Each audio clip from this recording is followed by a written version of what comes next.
Oh, look at that. Look at that, isn't that? That's a great picture. It's a wonderful picture. Wonderful picture, right. Yeah.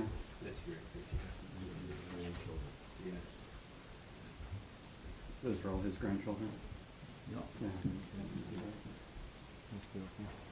Okay, we miss anybody? I don't think so. I think we're okay. Senator Carper, I think, is going to come in a bit. So let me thank everybody for being here. And in light of this photo of Frank and his grandchildren, I think that Frank Lautenberg today is looking down on us, and he's beaming. And I think he would say, "Good job. Now get it done for our children, children and grandchildren." This is a historic moment, I believe, in the Senate. Last night, what we did was a momentous occasion, and after years and years of negotiations and collaboration, after working with shareholders across the country, we made tremendous progress towards a historic, bipartisan environmental reform on TSCA. The action taken last night, I believe, is a triumph of bipartisanship. Over 2 years ago, Senator Vitter and I had a quiet dinner and decided to team up to work on TSCA and work on a bill that we thought could get through the Senate. He's been a man of his word. I want to thank him for his friendship and for his hard work. Chairman Inhofe, this is pretty amazing on your part. Another huge victory for you in less than a month on two major issues. Everybody remembers transportation, now TSCA out of Chairman Inhofe's committee. And I want to tell you that Chairman Inhofe worked with every one of the senators up here to make sure that we got this done. It didn't matter whether the senator was on the committee or off the committee, he was going to work with them to get the job done. Now, all the fine senators behind me here played a major role in making this the best bill possible. They will each speak about their contributions to the bill and about the importance of the bill to the American people. There's one individual who won't be here, and that's Senator Durbin. Although he did some real heavy lifting, I just wanted to acknowledge the fact that he did that, and he really made a difference and made it better. And finally, just let me say that we have an excellent bill, and we're ready to work together with the House to resolve the differences. And I would now call on Senator Vitter, and Senator Vitter, I'm leaving an order there of Sure. the call. Thanks, Tom. This is a historic bipartisan compromise, and it was a long time in coming, but it's finally here, and I'm very confident it's going to get done through the entire Congress the first part of next year. You know, next year will mark 40 years since the original passage of TSCA, and TSCA remains the only major environmental law that hasn't been updated since its initial passage. Stakeholders from across the spectrum have agreed for years that it is woefully outdated and needed to be updated, but of course there were serious disagreements about exactly how. I started working on this with Frank Lautenberg many years ago, and we introduced our first bipartisan bill that led to this updated bill in 2013. So it was a long process, but we had a great working relationship and great partners all along the way. And I want to thank everybody here, specifically Tom Udall, who took up Frank's role on the Democratic side soon after his unfortunate passing, and of course Jim Inhofe as chair of the committee, who made this a priority to get it through. This truly is a bipartisan compromise in the best sense of the term, and I think it is a very, very strong product. It updates environmental standards in this part of the law. It updates EPA's authority in a proper way, but it also focuses EPA on the chemicals we really need them to focus on, demands complete transparency and use of sound science, and has a national program so that American industry can remain innovators and don't get burdened by 51 different rule books from states all around the country. It strikes an appropriate balance between states' role and EPA's leading role. So I'm very, very happy with this product, and perhaps even more importantly, I'm very hopeful we're going to get this done with the House through the entire process early next year. We're already in very significant and productive discussions with the House about getting that done. So next is the chair of our committee, who again made this a real priority and got it through the committee and through the floor, Jim Inhofe. Mr. Chairman? Well, thank you. I know this could be a shock to you guys, but it's not every day that you see Senator Whitehouse and Senator Markey and Senator Inhofe standing at the same podium. And that shows the broad support there is for this thing. And I would just make one comment about, it's great that we can all work together. Each one had a role to fulfill. And it was primarily Senators Udall and Vitter, after the loss of Frank Lautenberg, who took the reins and decided to make sure that this happened. So it has been a priority of our committee. I think the one thing that people forget about is the value this has in terms of jobs.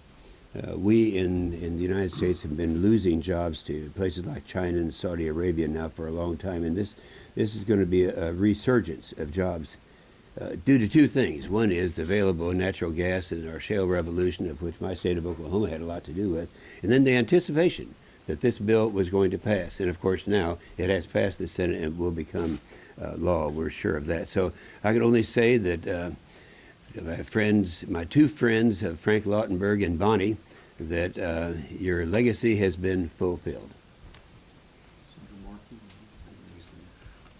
Thank you.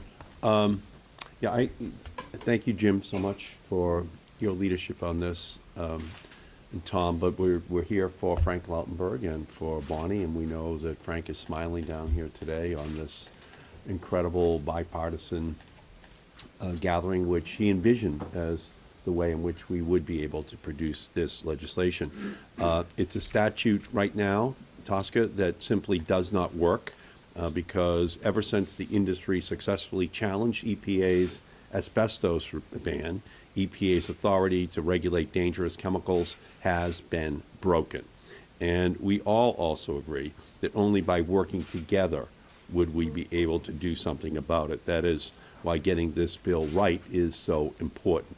When this bill was first introduced, I did not support it. I voted against it in committee and called for significant changes to be made. And when it became clear that the bill's authors were willing to address my concerns, then I partnered with my good friend Senator Durbin to negotiate a range of important strengthening changes to the bill.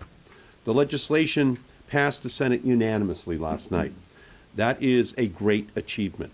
None of us standing up here believe that it is perfect. There are, for all of us, things we would each write differently in this legislation. But it is the kind of bipartisan commitment married with compromise that yields important, long-lasting legislation. Enormous credit is owed to the tremendous efforts made by Senators Udall and Vitter, Senator Inhofe, and their staffs who maintained an openness to compromise that resulted in last night's unanimous vote. A debt of gratitude is owed to Senators Carper and Coons, to Senators Merkley and Booker and Whitehouse, who worked hard to improve this bill. The bill now ensures that EPA will have enough funding from industry fees to assess and regulate chemicals. It ensures that when EPA issues chemical safety regulations, that industry will have to comply by a date certain. It accelerates the regulation of all 90 chemicals that EPA has determined have the potential for high exposure and hazard, so that quicker action must be taken on known dangers like asbestos and TSCA. It makes sure that if chemicals are found to be unsafe for groups like pregnant women, children, or workers, that EPA has to write regulations to protect these more vulnerable populations. It takes away the legal arguments used by industry to overturn the asbestos ban and make sure that EPA can actually do its job. And finally, this legislation includes language to further simplify the process for for state attorneys general, who are our chemical safety cops on the beat, to continue to enforce federal chemical safety regulations. I remain interested in ensuring that states can more easily take action to protect their residents, and I will continue to work with my colleagues in both the Senate and the House in order to build the strongest possible protections against dangerous chemicals in our environment. But today is really a hallmark day because it represents the best of how the Senate works together to craft bipartisan legislation that works for the American people. Let me now turn and recognize Senator from Oregon, Jeff Merkley.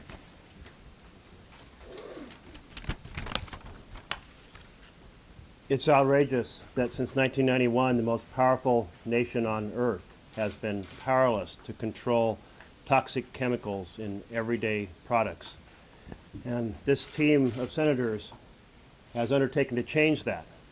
They've done it in a series of stages. Senator Udall and Senator Vitter courageously laying out a draft that they knew wouldn't make everyone happy throughout the spectrum, but would be a very solid foundation for creating the debate. And then I was pleased to partner with Senator Cory Booker and with Senator Whitehouse to bring a series of changes to bear on the bill that we thought were substantial improvements.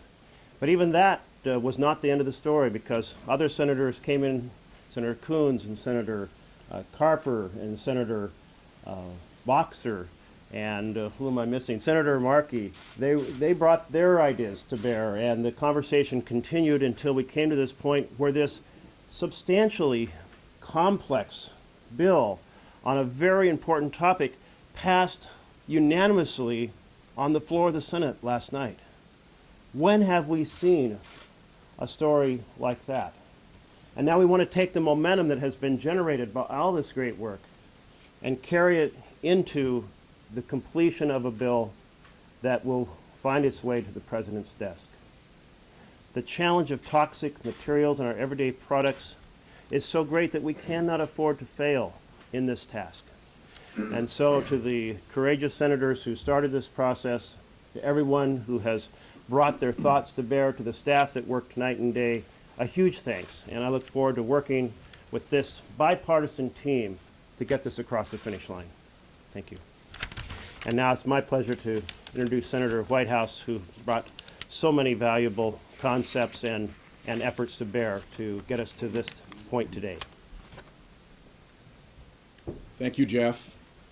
When a sailing ship is in the doldrums, it's not moving. Its sails are flapping, there's no progress, it's just sitting there. And for decades, chemical safety regulation in this country was in the doldrums. This bill puts wind in the sails of this ship. As it goes forward, are we going to need to make adjustments to her trim? Yes. But at long last, there's wind in the sails of chemical safety in this country. And I was very proud to be a part of the Booker-Merkley-Whitehouse phase of this multi-stage process. I think it was very consequential in getting here, but I think we all recognize that the leadership of Senator Udall and Senator Vitter was both key and constant through all these stages. I don't know what it was like for Senator Vitter on his side, but I've already described Senator Udall's experience on our side as Promethean in the challenges that he went through as he held us together to this day. And finally, I want to thank Chairman Inhofe. This bill made very, very significant progress in the Environment Public Works Committee, and as all of you know, chairmen really matter in the Senate. And the watchful eye and the patient presence and the constructive effort of our chairman was essential to getting this done. So those are my appreciations, and I'll hand it off now to Cory Booker of New Jersey. I just want to join in a lot of gratitude. I feel a tremendous amount of gratitude, first and foremost to Chairman Inhofe. As he said, there's a big divide on the committee between Democrats and Republicans usually, but his leadership allowed something like this to happen, which was truly amazing to see a unanimous vote, and I want to thank him for his leadership. I want to thank Senator Vitter, too, for being determined in this process. Without him, this would not have gotten done, and had critical leadership on the Republican side. Senator Udall, who I watched through this process, really, sir, it's a profile in courage, and what you went through, in my opinion, to get this done. You have scars, but I think when you go to heaven, God doesn't judge you about how good you look, but by how many scars you have for worthy causes, and this certainly was one. And then finally, I just want to give some gratitude as a new senator working throughout this year. Really one of my best legislative experiences in my first 2 years was this, and it was because two of my more senior senators, Senator Merkley and Senator Whitehouse, sort of allowed me to join their their triad, and really get into the weeds in moving this bill forward on very important parts. They become two very dear friends and trusted mentors in this legislative process. I just want to express my gratitude to the two of them. It was a remarkable working experience. And then finally, I just want to make two more points. First and foremost, I am a New Jersey senator, elected by a great state. But I am very cognizant of the fact that the man that stood in the seat that I hold for many years was Frank Lautenberg. His legacy is seen all over the state of New Jersey. Literally, you cannot drive our major roads without acknowledging the incredible impact he had on New Jersey. What he did in trying to move this bill forward was significant. We would not be here today without him. That's why I'm particularly grateful for Senators Vitter and Udall for picking up his work. But I just want to acknowledge his legacy, and today is a great day for New Jersey, that one of their champions, who may not still be on the field, but one of the work he has done, we've now been able to get that over the goal line. And I also want to say to his incredible partner, Bonnie Lautenberg, she was the 101st senator, frankly, in working to get this done, and was a tireless advocate. Trust me, I took the phone calls, considered maybe once or twice changing my number, but she was relentless in getting this done. We are here as well as for her. The paramount purpose of this, for everybody here, Republican, Democrat, was the safety and the security, the health, the well-being of our citizens. This is going to go for a long way. We all should be very proud that we've taken this step towards the safety and well-being of American citizens. But if I want to say in closing, and this is, I hope will make Senator Whitehouse smile, because it was a mantra about the bunnies in every meeting that we had.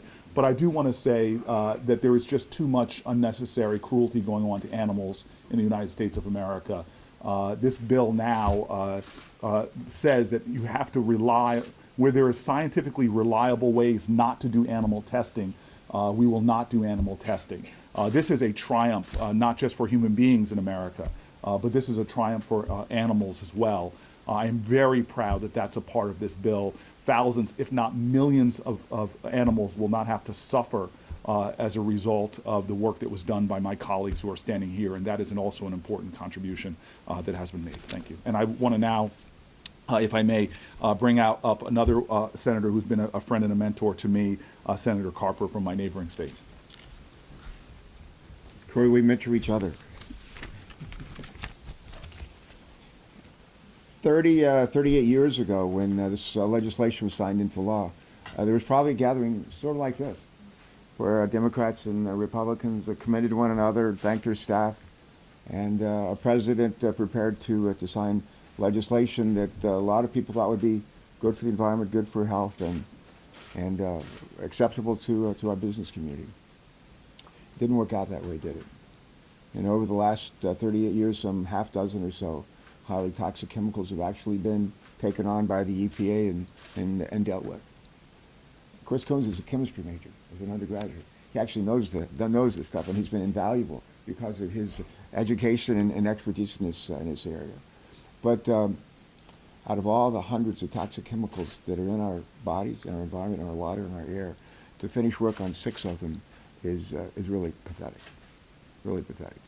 And for many years, for the last, 26 years, we have not, EPA hasn't completed work on, as I understand, on any of them. And I certainly commend Frank Lautenberg for his early work with David. and saying somebody needs to do something. You know, if you see something, say something. Well, what we saw was nothing getting done. And businesses having to deal with this patchwork quilt of laws across the country. And Corey mentioned that this man here would bear some scars going into heaven. And I can just hear it now, St. Peter saying, what happened to you?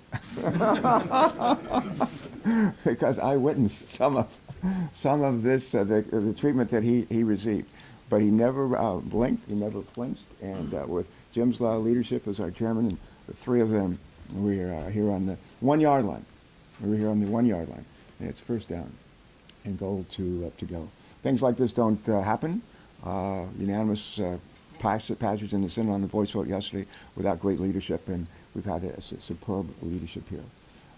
I don't know that anyone's mentioned the folks in the environmental community that have been especially helpful, the folks in the health community that have been especially helpful. One of them stands out, and that would be our friends at Environmental Defense Fund, Fred Croft. He was with us from the get-go, and his help was just invaluable.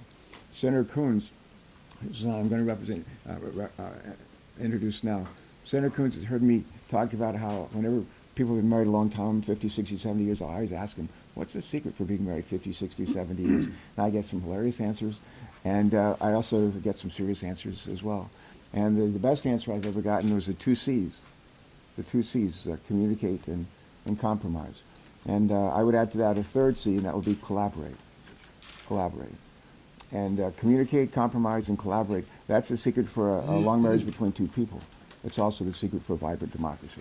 And with the collective effort that we've seen here in the Senate and the House with a lot of folks in the environmental community and the health community, we've seen the three C's at work getting the job done.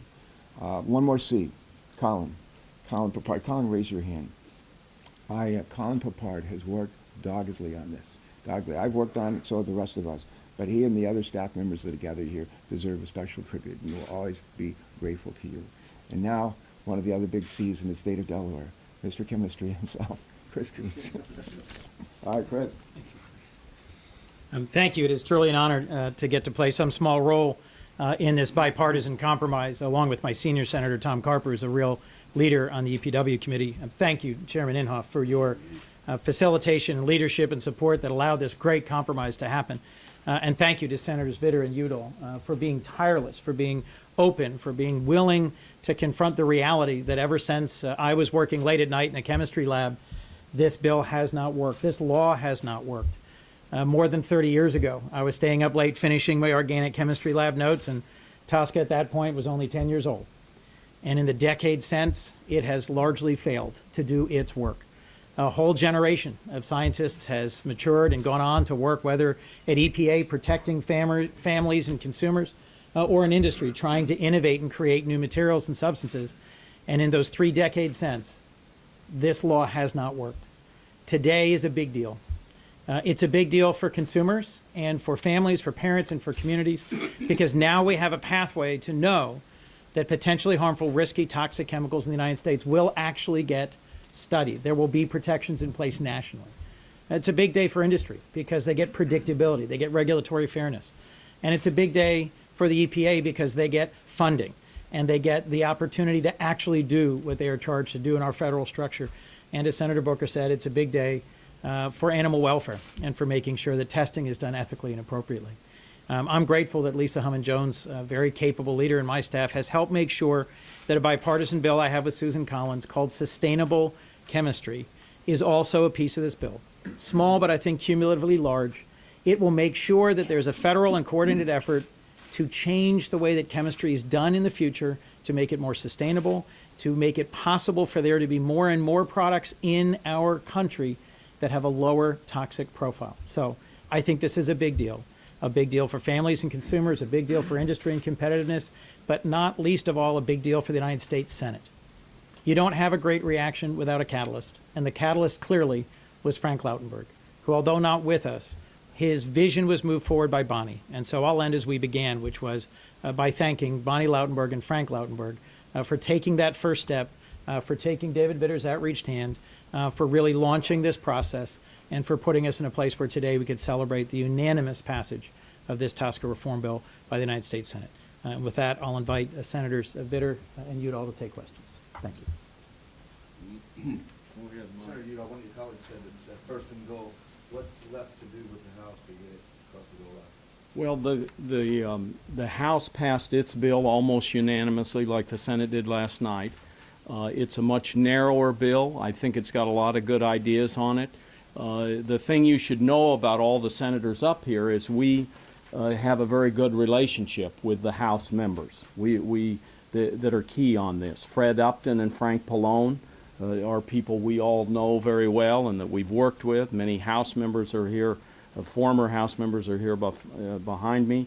John Shimkus and Representative Tonko, also key players in this, and have been actively involved in exchanging with us. So I see this as a period now where we go forward over the break, where we can start working on this.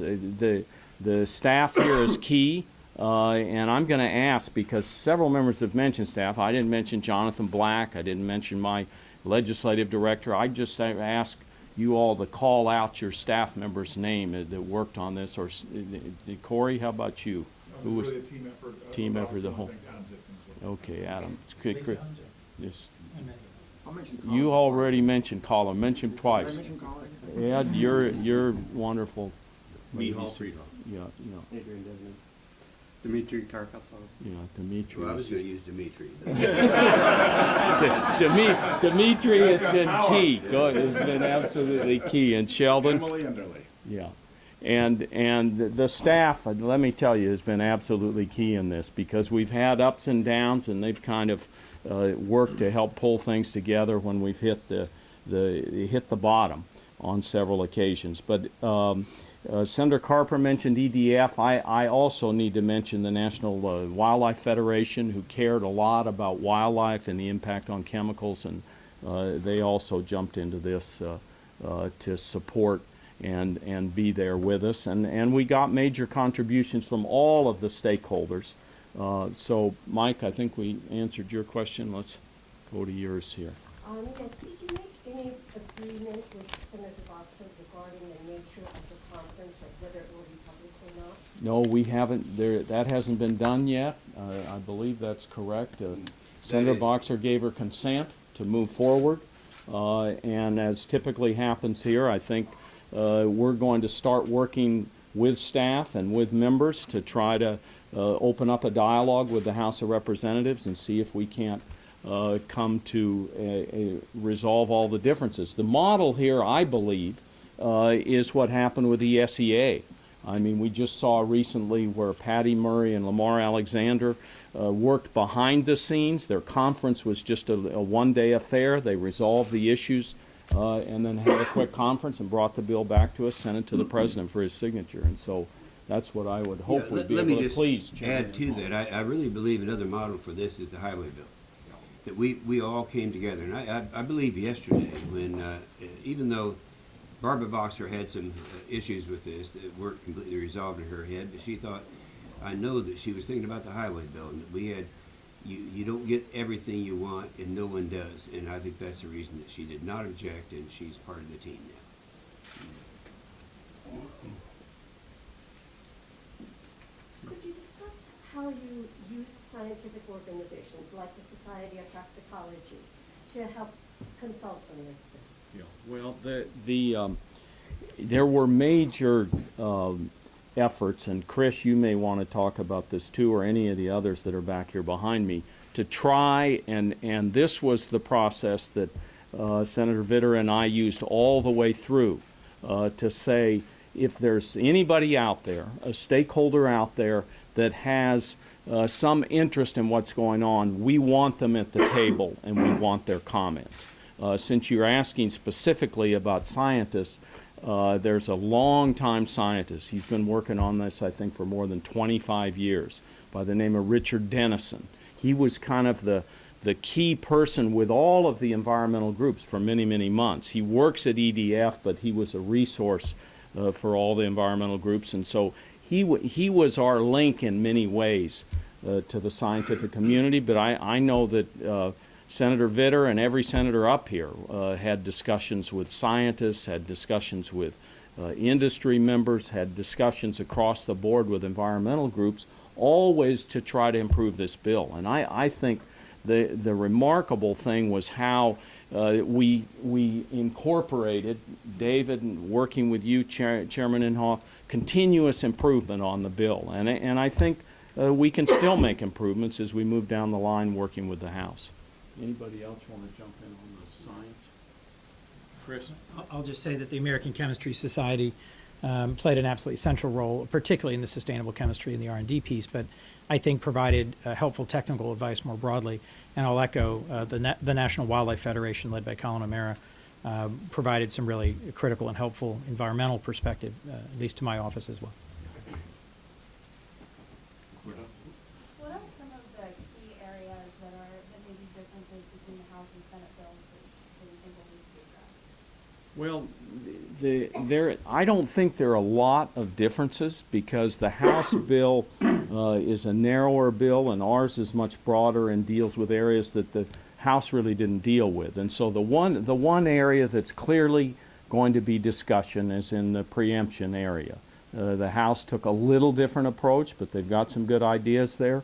We worked on preemption, and many of the senators here behind me know we worked on preemption all the way through, and they may want to point out some of the changes that were made as we went along. I mean, the big issue in preemption, so we don't get you into a narrow little term here and get into the weeds, is how much the state does and how much the federal government does. And I think we've really reached the right balance with this bill now. We've found the sweet spot, and it can be tweaked a little, but that's where we are, at a very good place where states can be involved, state attorney generals can be involved, states can seek waivers. They're allowed under their constitutional ability to really push the limits of the federal Constitution, and at the same time we're going to have a very strong federal cop on the beat in terms of actually dealing with chemicals day to day. If I could just add a word on that. When we were trying to wrestle with Dodd-Frank, some of the difficult provisions of Dodd-Frank, one of the provisions that was especially tough to deal with was the issue of preemption as it pertained to nationally chartered banks. Nationally chartered banks did not want to be regulated by states, by state governments, by state legislatures. They didn't want to be regulated by states' attorney generals. They were national. I said, we're national banks, and we ought to be regulated by the federal government. And what we ended up, we found a compromise. And the compromise is basically to the extent that the Consumer Finance Protection Board, CFPB, developed regulations that pertain to national banks. If those regulations were not being enforced by the federal government, states' attorney generals could come in and enforce those regulations. And that was the compromise that we worked out. And what we've done here is to find a way where, again, the federal government leads the way, but to the extent that we're not doing the job of enforcing federal laws, federal regulations in this respect, then the states can come in and enforce those rules and regulations through the attorneys general. There's a model earlier with respect to Dodd-Frank, and I think it works in this regard as well.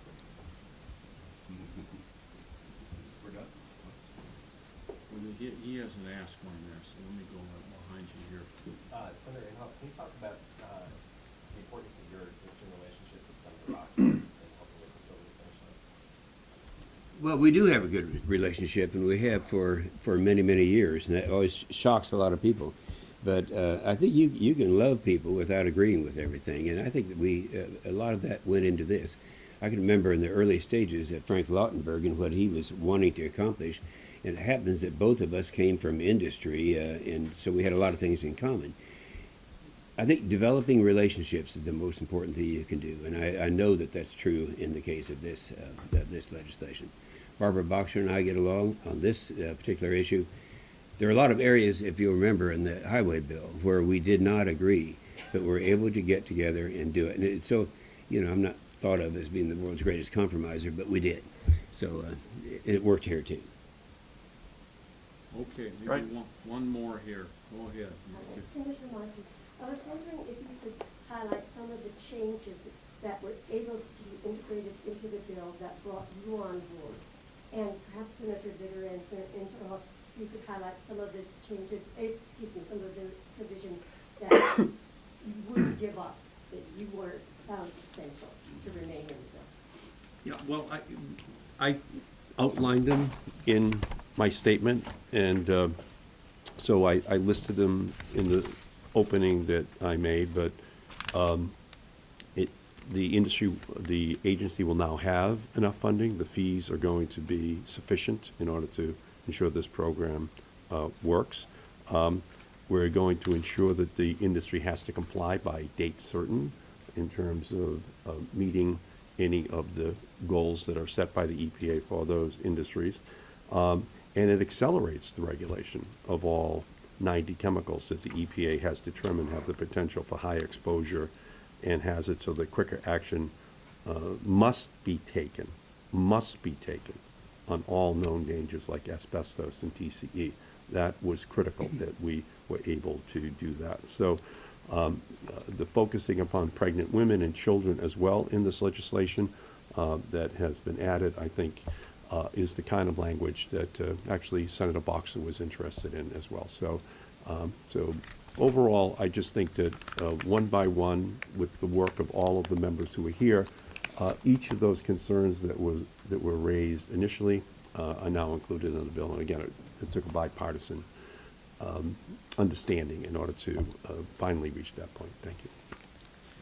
For me personally, I'd point out two things. First of all, as we give EPA more authority, we wanted to make sure that they acted with that authority in a completely transparent way that's science-based, based on completely sound science. And I think there are significant protections in that regard in the bill.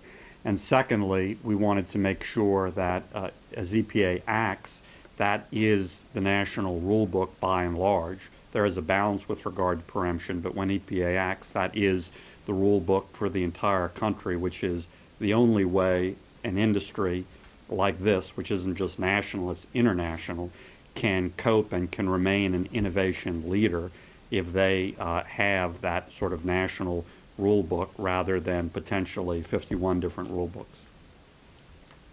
Let me make one last comment. I don't mean to end on a negative, but my good friend from Delaware, Senator Carper, made the comment that the way you are able to successfully work out these differences with each other, and he talked about his 3 C's. Well, this happens to be my 56th wedding anniversary, and I would say the best way to do it is just do what you're told. Got it? Thank you, everybody. Thank you very much. Really appreciate it. Congratulations. Oh, thank you. That celebration that was to see. Sure. We just did 29. You'll make it. I've got 30 coming. You'll make it. Yeah, we'll make it. Good. Good work. Thank you.